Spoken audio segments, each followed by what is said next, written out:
Baik, selamat pagi semua. Delay online ya, karena semua belum bangun.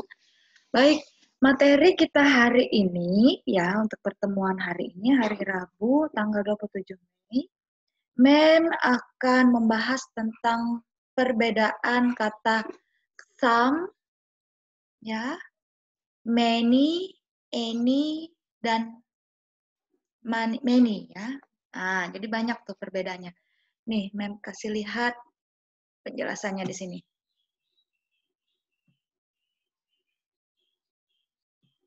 Nah, ini materi pelajaran kita hari ini. Ya, kemarin beberapa waktu yang lalu, minggu kemarin ya, karena pernah kita bahas ya waktu itu sama Olive, Belva, dan Angel. Semoga semua bisa lihat pada hari ini. Ya, some ya ini digunakan kalau kita ingin menyatakan sesuatu yang positif. Misalnya sesuatu yang positif. Pokoknya some, any, much, many, dan a lot ini menyatakan jumlah suatu benda. Ya, menyatakan jumlah suatu benda. Tapi ada bedanya. Kalau kamu menggunakan kata some, ya, contoh, I have some candies for you. Saya mempunyai beberapa permen untukmu. Permen ini ya, bendanya bisa dihitung. Ya, bendanya bisa dihitung, bendanya bagus, enak. Itu yang dimaksud dengan benda yang mengindikasikan sesuatu positif. Atau I have some new books. Saya mempunyai beberapa buku baru. Nah, new books ini, buku baru ini kan sesuatunya positif. Karena halnya ya buku baru ya pasti sesuatu yang bagus. Ya, jadi kalau some, ini kamu gunakan untuk benda yang sifatnya bagus dan bisa dihitung. Kemudian selanjutnya perbedaan dari any. Nah, perbedaan dari any. Any sama dengan some, namun any digunakan untuk kalimat yang menyatakan sesuatu yang negatif. Ya, bisa dihitung, ya masih bisa dihitung jumlah bendanya, tapi sifatnya untuk sesuatu hal yang menurut kita tidak baik. Contoh di sini, Mem kasih kalimatnya. I don't have any new books. Saya nggak punya buku-buku yang baru, jadi dia cuma punya buku yang lama. Jadi karena dia nggak punya, jadi menurut dia itu sesuatu hal yang nggak bagus. Ya, jadi dia menggunakan kata any. Ya, jadi ingat, ketika kamu ingin menyatakan jumlah suatu benda, perhatikan dulu sifat benda itu. Ya, kalau benda itu sifatnya negatif atau ibaratnya kamu tidak punya, ya, jadi gunakan any. Contoh, sorry, I don't have any ideas about it. Maaf, katanya saya nggak punya ide untuk hal ini. Jadi karena dia tidak punya ide, dia menggunakan any. Tapi kalau dia punya ide, I have some ideas. Saya punya beberapa ide. Nah, berarti dia memiliki ide. Tapi idenya ya bisa dihitung. Tadi ya, kalau sifatnya positif some, tapi kalau sifatnya negatif itu any. Di sini lagi. Much.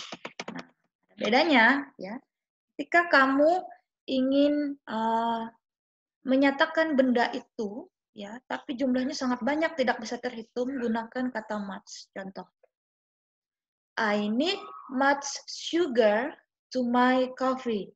Saya memerlukan banyak gula di kopi. Much. Gula ini jumlahnya banyak ya, tidak bisa dihitung. Kemudian, we can play much sand in the beach. Kita bisa bermain banyak pasir di pantai. Nah, atau we need much money. Kita memerlukan banyak uang. Uangnya sangat banyak, tidak bisa dihitung. Ya. Jadi ketika kamu ingin menyatakan suatu benda yang sifatnya sangat banyak, tidak terhingga, tidak bisa dihitung, contohnya hair, misalnya rambut. I have much hair. Saya mempunyai banyak rambut. Nah, jadi gunakan kata much. Jadi ingat sekali lagi, Ibu ingatkan, some gunanya jika benda itu bisa dihitung dan sifatnya baik atau positif. Kemudian any, ya, bendanya masih bisa dihitung, tapi sifat benda itu tidak baik untuk kita atau negatif, atau kita tidak punya benda itu. Jadi gunakan any. Kemudian yang ketiga ini much. Much bendanya ya sangat banyak, tidak bisa dihitung. Jadi gunakan kata much. Ya. How much money do you have? Berapa banyak uang yang kamu perlukan? How much water do you have? Berapa banyak air yang kamu mau?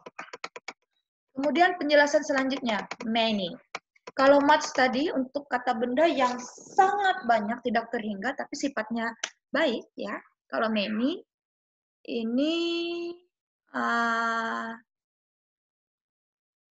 digunakan untuk menyatakan kata banyak dalam bahasa Inggris, namun many digunakan untuk kata benda yang dapat dihitung. Kalau much tadi tidak bisa dihitung ya karena saking banyaknya. Kalau many bisa dihitung.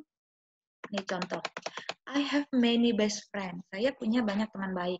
Atau ini, my mom buys many vegetables in the market. Mama saya, katanya ibu saya membeli beberapa sayuran di pasar. Sayuran bisa dihitung, teman-teman bisa dihitung. Ya. Tapi kalau kita menggunakan much, ya much jumlahnya tidak terhingga, itu saja. Jumlahnya tidak terhingga. Jadi kembali Ibu jelaskan perbedaan some. Some, any, much, dan many.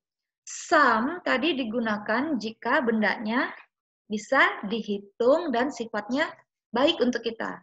Ya, sifatnya baik ya, sesuatu itu menurut kita bagus. Kemudian any jika benda itu ya bisa dihitung tapi sifat benda itu tidak bagus untuk kita atau tidak baik menurut kita atau kita tidak memiliki benda itu. Jadi gunakan kata any. Kemudian pada kata much tadi ya. Nih pada kata much nih. Pada kata much tadi jika bendanya jumlahnya sangat banyak tidak terhingga ya, jumlahnya banyak dan tidak terhingga. Jadi gunakan kata much. Sedangkan pada kata many, jika bendanya dapat dihitung, tapi jumlahnya banyak. Ya, jumlahnya banyak. Jadi perbedaan many dengan some tadi, ya, some tadi bisa dihitung masih kalau many sangat banyak. Ibaratnya lebih dari 2, lebih dari 3. Nah, dan yang terakhir penjelasan Ibu tentang a lot of. Ya. A lot of artinya sih sama dengan some, dengan any, dengan much, dan many. Cuma perbedaannya a lot of ini jumlah bendanya itu terbatas. Terbatas. Nggak terlalu banyak. Kamu bisa memperkirakan antara some dan many. Begitu aja sih. Jadi dia a lot of antara mereka. Contoh. I have a lot of food for you. Saya memiliki banyak makanan untukmu, tapi makanannya nggak terlalu banyak sekali, nggak terlalu banyak seperti jumlah much, cuma a lot of beberapa. Atau terima kasih banyak ya untuk hadiahmu. Banyaknya cuma ya bisa dihitung. Maksudnya banyak ini ya dia berucap terima kasih banyak atas hadiahnya saja, bukan untuk yang lain. Ya, bukan untuk kebaikan temannya yang lain. Jadi cukup hadiahnya saja yang dia ucapkan terima kasih banyak. Atau, do you need a lot of friends to accompany you? Apakah kamu memerlukan banyak teman untuk menemanimu? Ya, banyak temannya itu ya nggak mungkin satu sekolah atau 1000 orang.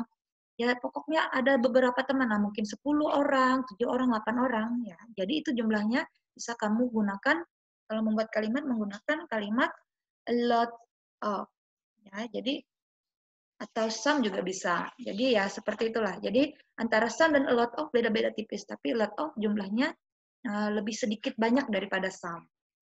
Ya, dan a lot of digunakan untuk kalimat yang sifatnya positif, bukan negatif. Ya, baik itu penjelasan Ibu pada hari ini tentang perbedaan some ya. Some tadi kalau jumlahnya bisa dihitung, tidak terlalu banyak. Kemudian kalau any ya sifatnya misalnya kita tidak memiliki benda tersebut, ya, jadi gunakan any. Kemudian much tadi ya, jika bendanya bisa kalau much tadi bendanya sangat banyak ya, tidak terhingga dan tidak bisa dihitung, jadi gunakan much untuk menyatakan kalimatnya. Kemudian many, ya, kalau many, jika bendanya bisa dihitung, tapi jumlahnya banyak. Dan yang terakhir adalah a lot of. A lot of itu artinya beberapa sih, jadi tidak terlalu banyak. Baik, untuk tugas kalian pada pertemuan kita hari ini, ya, Ibu minta kalian membuat kalimat dari masing-masing contoh yang Ibu buat tadi, ya, 5 kalimat saja, nyatakan itu dalam video, kemudian atau nyatakan saja di komen nanti ya, di komen, di kolom komen kalau Ibu share di YouTube, nyatakan kalimat kalian di kolom komen. Jadi, siapa yang paling duluan kasih komen, itu kalimatnya sudah fix. Jadi, yang lain nggak boleh meniru. Ya, jadi itu tugasnya. Jadi, sekali lagi Ibu kasih tugas ya, buat 5 kalimat tentang some, any, much, dan lot of. Ya, buat kalimatnya. Terus, untuk anak-anak SMK, tulis di kolom komen di YouTube link Ibu. Baik, itu saja penjelasannya. Selamat mengerjakan, Ibu tunggu hari ini. Ya, bye.